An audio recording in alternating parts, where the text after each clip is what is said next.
Parfait. C'est vraiment nouveau. Il y a des gens qui s'adonnent à être là, donc on n'est pas obligé de rester. Est-ce que je peux le lever un petit peu? Et aussi, on peut Est-ce que je suis trop... essayer les microphones? choses, Oui, allez-y. Ils vont te le dire, Ann-Louise, pour la caméra. Ils vont peut-être... All right, folks, welcome and welcome back to Research in Conversation in the Faculty of Arts and Science. I see that we have some new folks who have joined us on Zoom, so welcome to those of you who are in that space. I'll just quickly mention for everyone, whether you're here with us in person or on Zoom, if there is enough time for some questions towards the end of this next conversation, feel free to pop in, Zoom, raise a hand, and go ahead and unmute yourself. And if you're in the space, just wave your hand and we'll get a microphone to you so that we can hear you on the live stream and in the Zoom space. All right, on that note, I'm passing it back to Patrick Leroux for the welcoming of his next guest. Hi, thank you, Anna. So it's a pleasure to be back again, sitting in this comfy setting. And yes, this chair is as comfortable as it looks, so thank you for special reserving chairs for us to be comfortable for hours of conversation. I'm really happy to be here with Ann-Louise Davidson, a colleague who's a full professor in education technology in the Department of Education, promoted this year, so recently promoted. Congratulations, Ann-Louise. Thank you. Ann-Louise also holds a CURC, that's a Concordia University Research Chair, Tier 2 in Maker Culture. She's the director of the Concordia University Innovation Lab, and we'll talk about these afterwards. I just want to set the stage. Associate Director of Milieu Institute for Arts, Culture, and Technology. And her research on the maker movement maker movement in education and culture has yielded new concepts in innovative pedagogy and experimental learning, which has ripple effects in community organizations and educational institutions in Canada and abroad.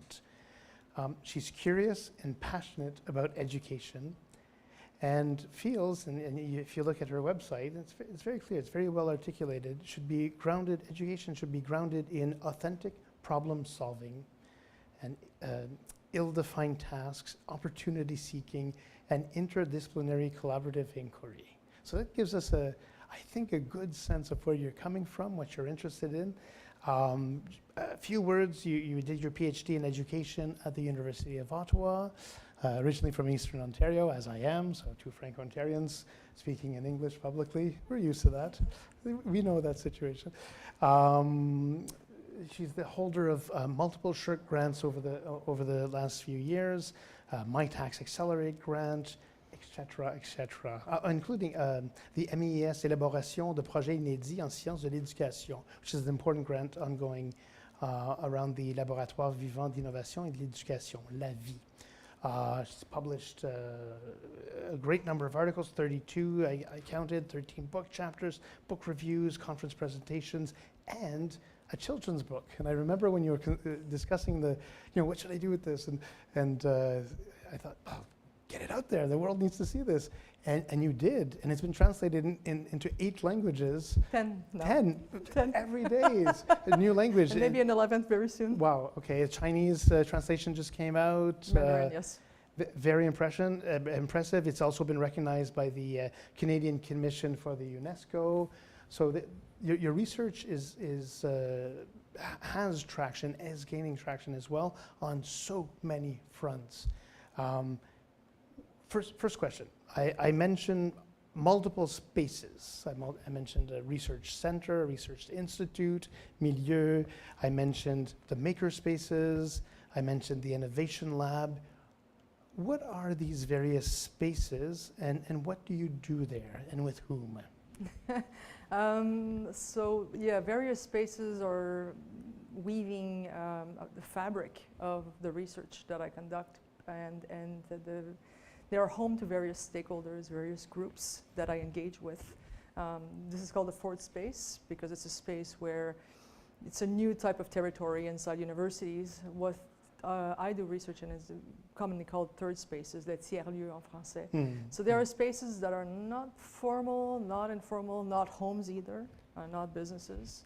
where people can gather, Right. meet people that can complement what they do, can be complementary to their expertise, can expand their network, can give them new experiences, and where people can actually get together and engage into various forms of material practice Okay. that can improve their skill sets, their ways of living, their attitudes, their outlook on life, and their approaches to education. So this applies to makerspaces and the Innovation Lab and Meteor, essentially, all three, For sure. in different ways. Yeah. So the Innovation Lab is Mhm. homeless right now. Okay. I like to say it's homeless because What is the Innovation Lab? This is brand new, right? the Innovation Lab yeah. was launched during the pandemic. Okay. So it exists online. So it's a digital habitat right now that we Okay. have. Luckily, we had the Student Success Center this year that gave us a workshop area, one of their workshop rooms where Okay. we are meeting students. And we meet online as well with various mentors. So what is the Innovation Lab? It's a Mhm. playground where students work around innovation challenges, where students become innovation leaders, and that has a network of about 40 mentors, industry Okay. mentors, and I have a 13th partnership that was just signed last week. So 13 partners, Mhm. 40 industry and community mentors that engage with students who work around real life challenges that have no concrete solutions. Can you give us an example? And because innovation can mean so many things right now. Yeah. So innovation is basically when you try to come up with some new ideas that will add value to a system. In general, that's a broad umbrella definition. Some examples that are concrete around which I work, for example, I have a partnership with CBAR, so it's Community-Based Action Research, where the students are going to be working on the food redistribution app Okay. to help serve the neighborhood in Park X. I have other students who are working with the Center for Teaching and Learning, trying to figure out how can we improve classroom technology and spaces. Right. We know that there are some issues, so they will be working on a number of issues to try to come up with innovative and creative solutions. I have other students working on a challenge on AI, music plus health. So there is more and more scientific research that suggests that music can help health, various ailments, various diseases or various conditions. And I'm working with music partners, musicians, with experts in AI and Mhm. as well as experts in health, so that we can accompany students through what it means to innovate in that field. Okay, so this is student-driven. They come in with projects. Are they necessarily thesis projects, or can they be outside of their course of study? Absolutely. Okay. It can definitely be outside of their courses of study. The challenges are negotiated with I'm getting a sign here that this might be Take too your low. time. Yeah. There we go. So the challenges are negotiated with the partners, and Okay. we make sure that they're authentic. So it can't be something that, oh, it would just be nice to do. It has to be something that has real social significance and real grounding in an authentic environment that will Right. actually improve the system, improve the conditions of people that are actually living in that system. Remember about 20 years ago, 15 to 20 years ago, when we both started teaching here, there were slogans in the metro, real education for the real world. And I remember thinking, oh, that's interesting rhetoric, but you have brought this to another level. I saw it. I sat in the metro. I saw the sign, and I said, "I'm here." Yeah, no kidding. You've actually proven that true. Yes. You've lived up to that promise and expectation. So let's move back a tiny bit to the idea of maker culture and the maker spaces you've been working with.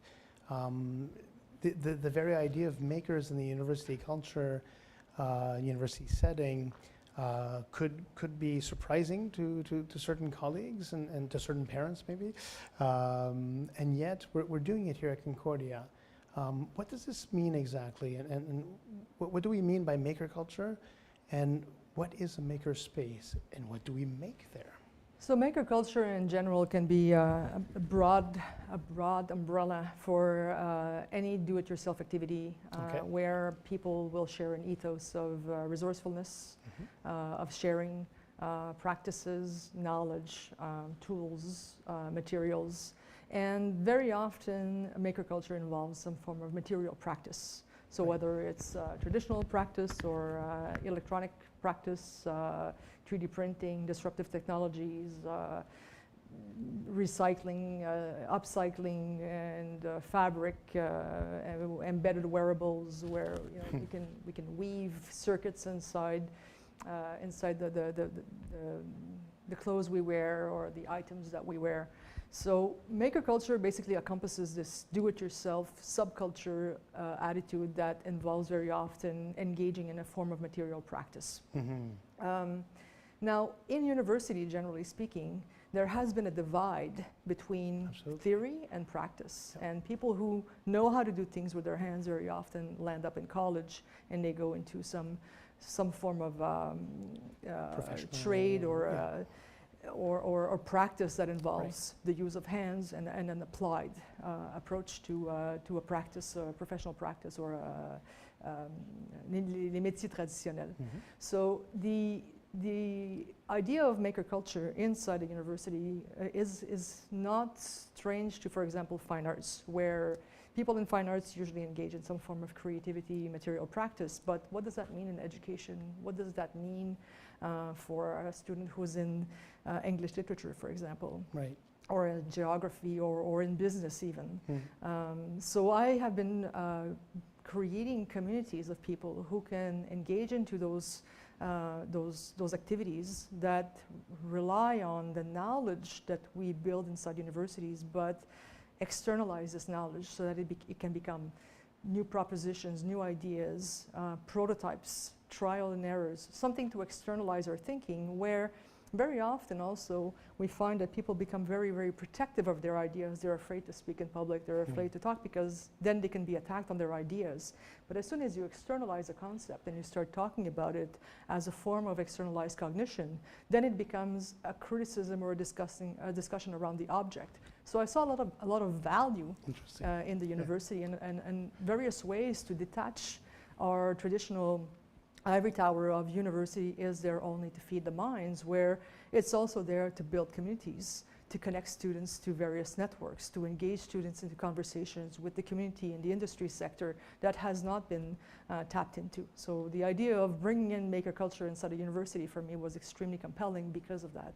So you've got basically an exploration of knowledge qualities, knowledge systems as well. We learned the know that, and you're bringing up the know-how. Know-how. More concretely. Know how to talk. Know how to talk about it. So, right, let's talk about that a little bit. How extensive is the self-reflective aspect of the maker culture? Do you, for instance, because we're in a university setting, are you expected to encourage the students to also not just do, I don't want to qualify by just, not do, but also theorize, also think about the process, discuss, what they've learned from the process? Is that encouraged? For sure. And how do you do that? Is there a methodology to this? Ideally, students run projects in makerspaces and in the community makerspaces attached to their theses. Okay. That's the ideal scenario. Right. But students have engaged into all sorts of forms of knowledge mobilization, from creating workshops for their schools in which they work, to becoming Fab Lab animators in libraries, to writing papers with me, through disseminating worldwide the knowledge, being invited, for example, to the Fab Educators Summit, where usually there are well-known names on the list of guests, but all of a sudden, students are now invited because they have something to say, they have something to contribute, which ties between scientific knowledge and some form of material practice and community output or connections to the industry. But I would say, Patrick, that even more than tying it to their theses, when I get to connect a student with community partners or industry partners, and they get jobs that they like, where they feel that what they've learned inside university, not just theoretically but also pragmatically, can actually be useful to a company, to a corporation, or to a community center, and my students get good jobs out of this, I feel that this is a wonderful byproduct of everything that we do inside the university. Right. And very often it happens much faster than I would want. So I lose the students much faster than I would if I waited for graduation. Okay, so you lose them to industry, but you mentioned the term community, which is interesting because you also have, or I don't know if this is still ongoing, but you had the makerspace. Was it the Chalet Kent? Chalet Kent Makerspace, Right. yes. You also collaborate, and I'd like you to speak about that. And you also collaborated with colleagues in Mexico and South America generally.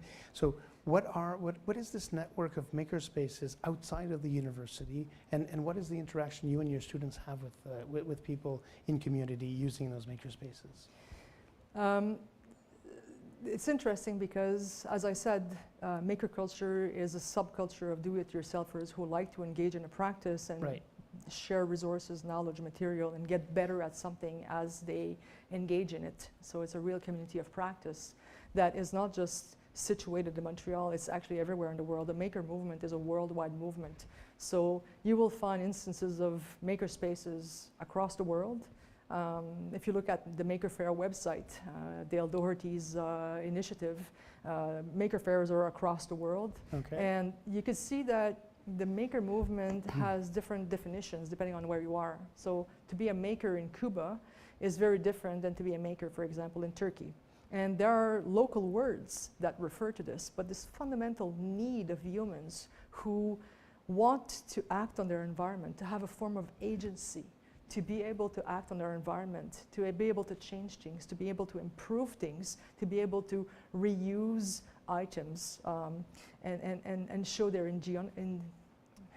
I won't be able to pronounce the word, leur ingéniosité. This is the I can't think of ingeniosity. ingeniosity. I'll Is that say- a word? I'll Can say we it make weirdly it up? as well. So there we go. Their can make up creativity. words. Leur ingéniosité. Yeah. So they're brilliant, or they're stellar aspects. I don't know how to say it. We have to come up with a better We'll word find for something it. better. Absolutely. Eventually. This idea is shared worldwide. It's a human essence, right? So humans like to learn, they like to act on their environment, and very often there is this divide between what we can actually do with our environments, with our hands, and our creativity and our ingenuity, and what we learn in education or through higher education. So the idea of connecting the students to my worldwide network, or to the worldwide network of makers, to me is very compelling. I had a student who spent a month in Mexico, in Guadalajara, working with the Ministry of Innovation, Science and Technology, preparing 60 teachers to teach robotics to 1,000 students in the Jalisco, the province of Jalisco. So the idea here is that it gives them unbelievable experiences. It expands their network. It gives them experiences in leadership. While I can't be in Mexico all the time, some of my students are there. They're working with some partners, with some inventors that I know, and then they learn invaluable experiences that I would never able to give them here in Montreal. Right. If someone wanted to be a maker in the university context, what would you tell them? Where would you direct them? Well, they can head to the library sandbox, Okay. for sure, to get Yeah. acquainted. It's our #1 reference. At Concordia, we also have what we call SUCCR, so the Concordia University Center for Creative Reuse. Right. And there they could be acquainted with a lot of the aspects of reuse materials and what you can do with. And where's that? It's in the Grey Nuns. Okay. So the library has a resource. The Grey Nuns building has a resource. There's also a tool shed that's in the underground of the Hall building. Okay. So the tool shed is attached to the center, the Concordia University Center for Creative Reuse. Right. So the tool shed, is it literally a tool place shed. where you can borrow tools? And how does that I work? don't know how it works now, Yeah. but I know for sure there might be some tools to borrow, but for sure there are some woodworking tools that are there. And I don't know what's happening with the retake post-COVID. I haven't visited Okay. them, but that Yeah. was the plan pre-COVID. Would have to contact Anna Tambotos and Arian Weeks, who are Okay. taking care of this. And then there's the Meteor Institute. We have a Right. research makerspace. So Which any is beautiful, with a view. beautiful view on Montreal. And tools everywhere. tools everywhere, 3D printers, vinyl cutters, manual tools, power tools, electronics. You Right. can build basically your own widget and get going. The way into the Milieu Institute is to join a cluster. Right. And to invite people. We have ongoing pizza lunches. So anybody who's curious about joining Milieu, it's basically an institute for graduate students. But we also have a program for undergrad fellows that Right. are chosen every year through the various clusters that we're working with. So fundamentally, there are many ways in which a student can actually get into the maker environment inside the university, but also what it means to be a maker can be as simple as you know, does it mean to borrow a kit and to know how to program Arduino, or does it mean that you're going to start being resourceful, start sharing your practice, start expanding your network, and also connecting to the various units that I would say in French, qui rayonnent autour de l'Université Concordia. It's not just Concordia that has maker spaces. There are fab labs everywhere around Montreal. Libraries have fab labs. There are, you know, art hives, community centers that have various spaces. I mean, Montreal is a place of proliferation for community learning and developing some kind of know-how and engaging into various forms of material practice. So it's less about the tools, more about the communities, the shared practices. If someone goes to a makerspace, is there someone there to help them out, to share ideas with them? What does this look like? It can be complicated. And in some places it's easier to go in because there is staff that will welcome you. You know, one of the students we have here at Concordia, his name is Don Undine. He worked around the concept of a maker on-ramp. So it's basically leaving the door of the makerspace open and putting projects and people who can actually tell people what you can do here and trying something out when you arrive, so that you know what can happen when you walk into the room. Those spaces are not regular spaces that are all the same, so every space has its own rules or approaches and ways of letting people in. What I've done at the Milieu Makerspace is trying to figure out as many points of entry as possible. So yes, you can have access to the makerspace if you are part of a Milieu cluster, and we have about 200 students, 200 graduate students in the Milieu Institute. But also I created maker jams, which were weekly at one point, where anybody could come in, and you know, the education makers were there to welcome members of the community, and that's how we built the network. But also various workshops, week-long events. We also had the Maker Fair in 2018, which actually attracted a lot of, you know, eyes around what happens in the maker ecosystem at Concordia. So a maker jam, you don't necessarily have to come in with a project. You can also just come in and contribute and help and learn with ongoing projects. So exactly. You can come in, just chit chat with people, just see what's happening, try something. I mean, very often the most common denominator is that you can come in and print a keychain on a 3D printer, which takes about half an hour or 40 minutes. We try to go above that. You printed your widget. We're going to give you a ring, and then you can leave with your keychain. Very often that was sort of the introduction activities, or learning to program, you know, an LED or a blinking light on an Arduino. But then after that, what can we do with this? So we were using these maker jams to give little challenges so that people can engage into more significant projects, and then tie the students that were part of Education Makers into the communities. And at one point people talk about it, so the schools were asking us, okay, we want to start a makerspace, how do we proceed? And so on.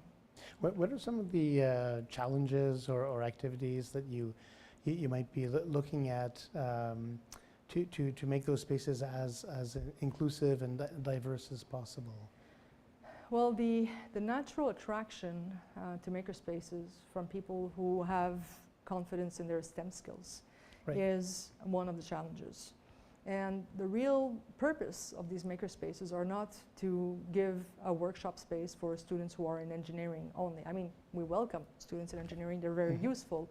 But to have the self-confidence to approach a space like this, not just to use the tools, but to reach out to people that you don't know, to engage into projects that you've never engaged in, to build all sorts of soft skills that are necessary to work in teams and groups, to collaborate, to build a perseverance also, to have the curiosity, to have the resourcefulness to solve a problem when you don't know how to solve it. So when you don't know in education, is a concept that tends to yield a lot of anxiety.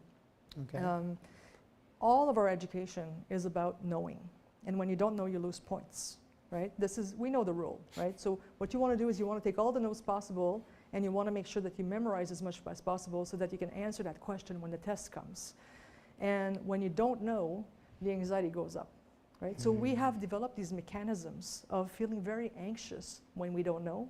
And in maker culture, as much as in innovation, most of what we do fails. 9 times out of 10, we fail. So we have to create an environment where students can feel free to fail, where it's comfortable to fail, and where trying is actually not a failure at all, because you've tried something, you've contributed something, you've learned something.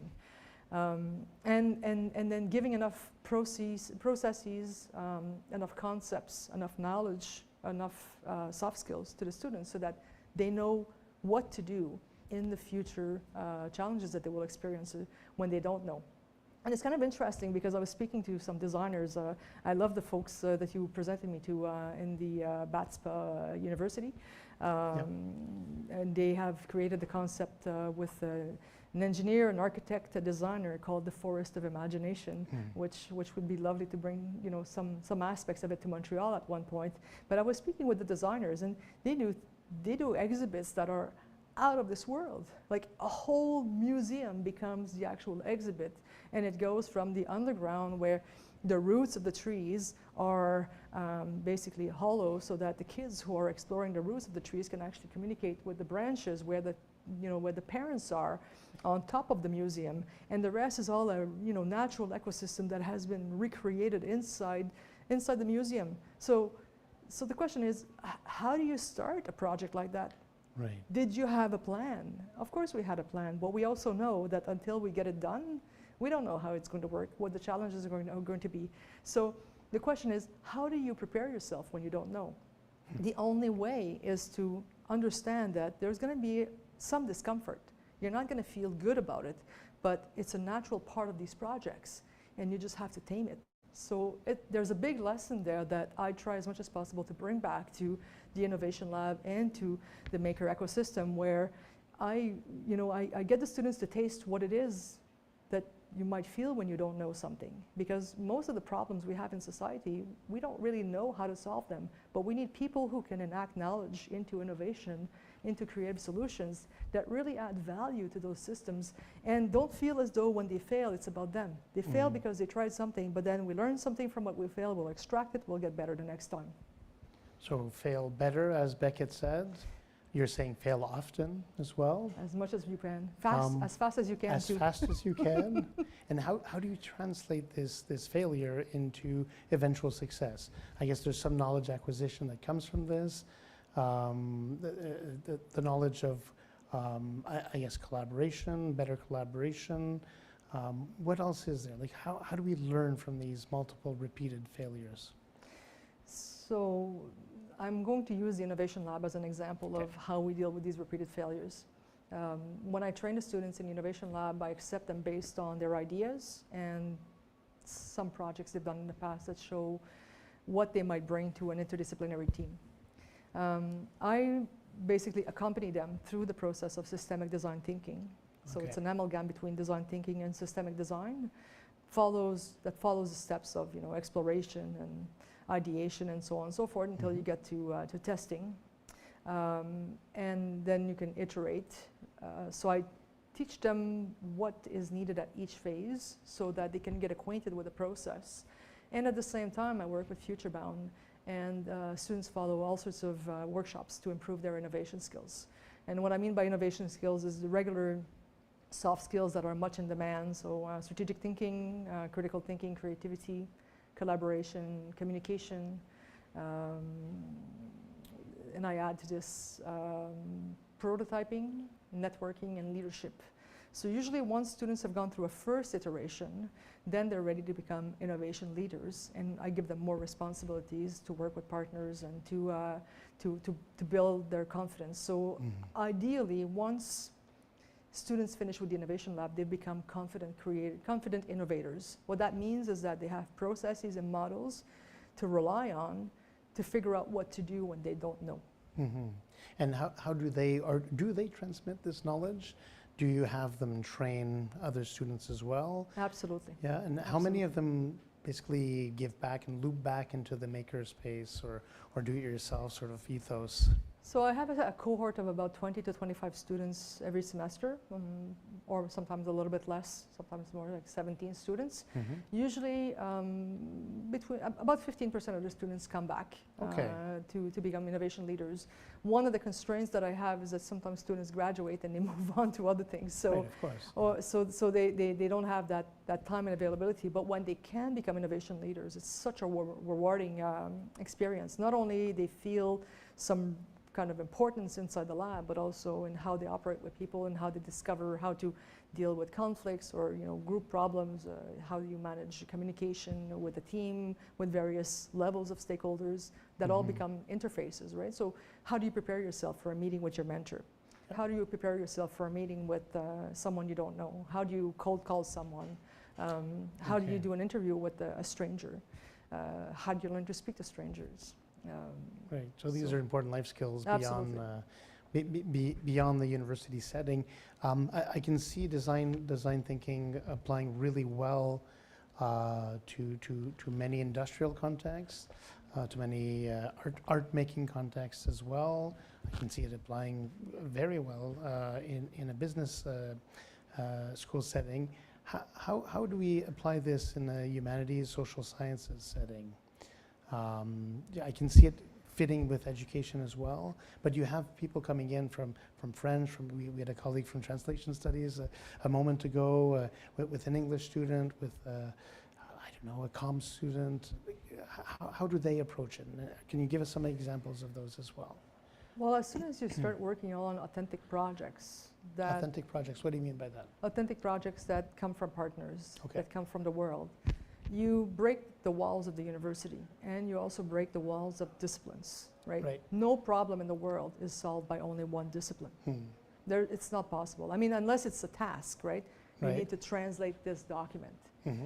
Even then, right, just to translate a document does not mean that you will translate accurately because you don't know the system in which this document exists.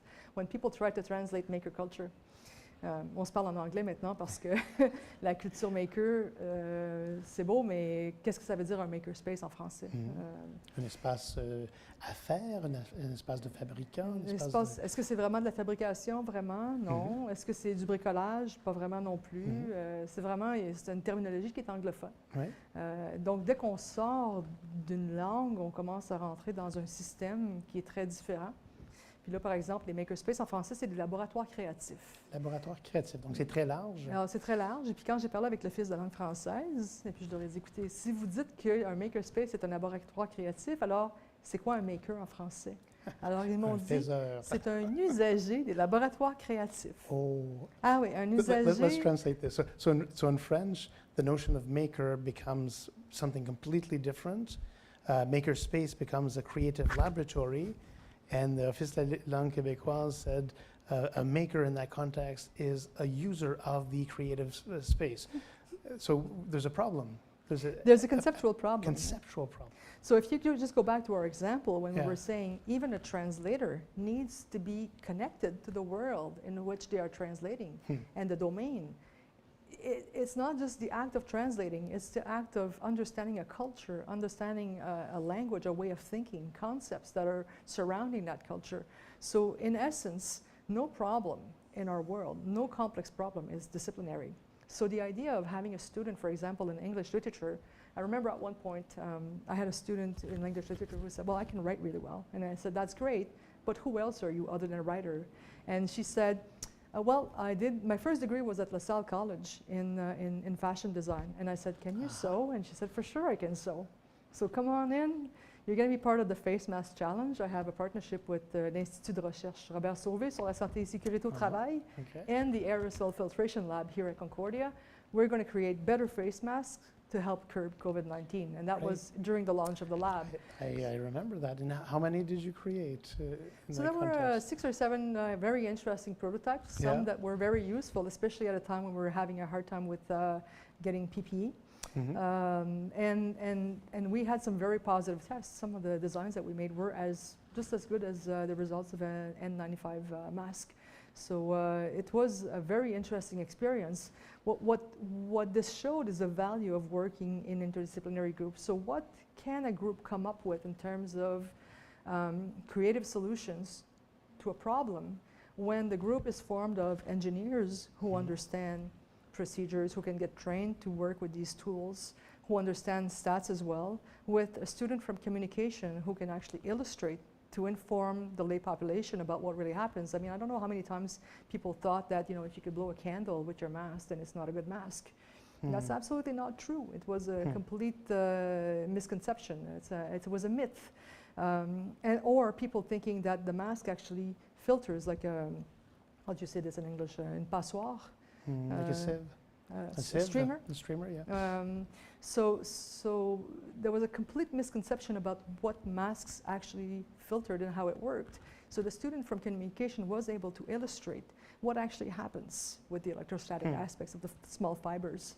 And then the student from English literature was able to write a really interesting text, and at the same time, another student from fine arts was also working with us, and she, prepared a bunch of natural dyes so that we can create new patterns on these masks that didn't affect the actual filtration efficiency of the mask. So what you can come up with when students work in interdisciplinarity is completely out of this world, and things that we can never conceive of in the regular classroom. So I'm putting my scholar hat. How does this translate into scholarship? Or does it need to, on the one hand? And also, when you do, how do you do it? Do you write a description of what has occurred? Do you have students write up about their experiences? Do you have sort of interdisciplinary gaze upon this? Or for you, is the value really just letting this happen, allowing this to happen? In some cases, some students write some papers, and that's great. In other cases, they just got some job skills, and that's great. In other cases, they got a really good connection, and that's wonderful. Personally, what I'm interested in is not just innovative pedagogies. I'm a researcher in education, and obviously innovative pedagogies is always something that we talk about, and I think there's a bit of a misconception between what we actually mean by innovation in pedagogy, and are we talking more about the transformation of practices in pedagogy.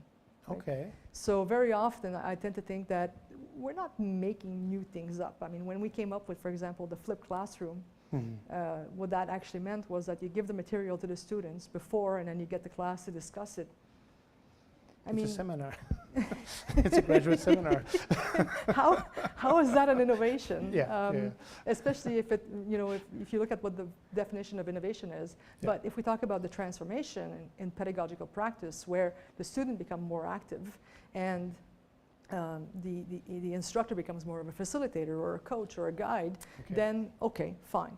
But what I'm interested in mostly is how do you help students become confident innovators to work in this ecosystem of innovation that is not just in Montreal, it's worldwide.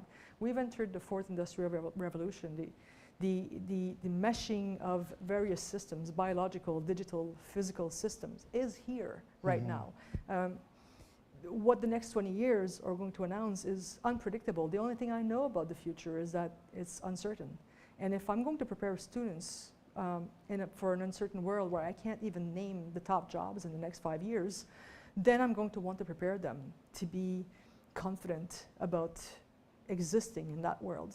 So my real interest here in education right now is how do we develop a pedagogy of innovation? Not innovative pedagogies, but a pedagogy to prepare students for innovation. For that innovation, process understanding, feeding it. You brought up the perspective of the future. What do you see in your immediate future in terms of research, in terms of immediate impact on Concordia, and where do you see your students going as well? Well, we're a few months away, or maybe maximum a few years away from the Metaverse. whether we like it or not, is going to happen. I Okay. can see that right now. One of my ex-students is training helping the library at her university get trained to this use the parallel Metaverse inside the universe? library. Yeah. In 2026, I think the prediction is that everybody is going to spend at least 1 hour on the Metaverse, whether it's to buy something or for an event. 1 hour per day in the Metaverse, that's 8 billion people on Earth times how many hours per day. So there will Right. be something big happening with the Metaverse. So a lot of layers needed to be think about. And even if it's not the Metaverse that occurs, we start looking at the layers of these future systems, the logistics, the programming, the interacting online, the existence of services that don't exist face to face. I mean, I remember in 2001, students in Calgary had created an online grocery, and it was a website where you could order your groceries online, and people were reacting, oh my God, like you can't order online. I want to go and squeeze the watermelon. And yet, I want to go and squeeze the lemon. I am not going to accept getting some mushrooms if I cannot see them. And you look at the pandemic now, and a good thing that system existed, because now we can't think of not ordering online. So I think that it's also about having in drinking psychology, en littérature française, on étudiait la question des horizons d'attente. I don't know how to translate that in English. it's Maybe Yao's- horizons of Yao's theory. Yeah, expectations. yeah, I feel very poetic Sure. when I say these things. It's like the word doesn't work at all. Yeah. But les horizons d'attente d'un peuple. Cultural expectation. The horizon of expectations. Horizon absolutely. of expectation. Yeah. Does that work? I don't know. But we are now here, and we have to figure out, even at the smallest scale, when you look at the innovations, what would it mean if the world existed there for a portion of our life? And if we can start thinking about that, then we can start thinking about how to prepare students. What would it mean to do research in the Metaverse? It would mean that there would be an automatic generation of that data. As soon as things Right. happen online, you can record everything. Yeah. So what does privacy mean? What does it mean to, for example, prepare artists right now? I was playing with Midjourney, and with Midjourney, the only thing that matters is your capacity to narrate, to write what you want the AI to generate. And then after that, there are several skills that are involved into this. So for example, the expansion, the curation, the specifications, and so on and so forth. But what does it mean to be an artist at a time when AI will start splitting your job with you? How do you prepare artists for this? I don't think it will steal the job of artists. I think it would actually enhance it. But how do we prepare artists to do this? And it's the same argument with photography. I don't know if you remember historically, but when photography appeared, all of a sudden, artists were like against it. Like, we don't want photographers to come. I mean, they're capturing reality better than we can do it. But what that did is that it actually enhanced The impressionist, the expressionist, it allowed art to flourish. Exactly. But how to predict this and how to prepare people to be actors in this world is our biggest challenge as a university. And I think we need to start being flexible, offer more personalized services, listen to the industry, the community sector, what they're missing, and start figuring out how can we hold hands so that we can do a better job together. Ann-Louise, this has been an exciting, dizzying trip from do-it-yourself culture to the metaverse and its infinite possibilities. Thank you so much for sharing this time with us. My pleasure. I think we have a minute or two for questions, if there are any questions in the audience or online. I don't see a question. No. Oh, I'm told our time is up. Our time is up. So I'm Okay. sorry if there were questions. Thank you so much, Ann-Louise. Thank you, Patrick. Take care. Bye.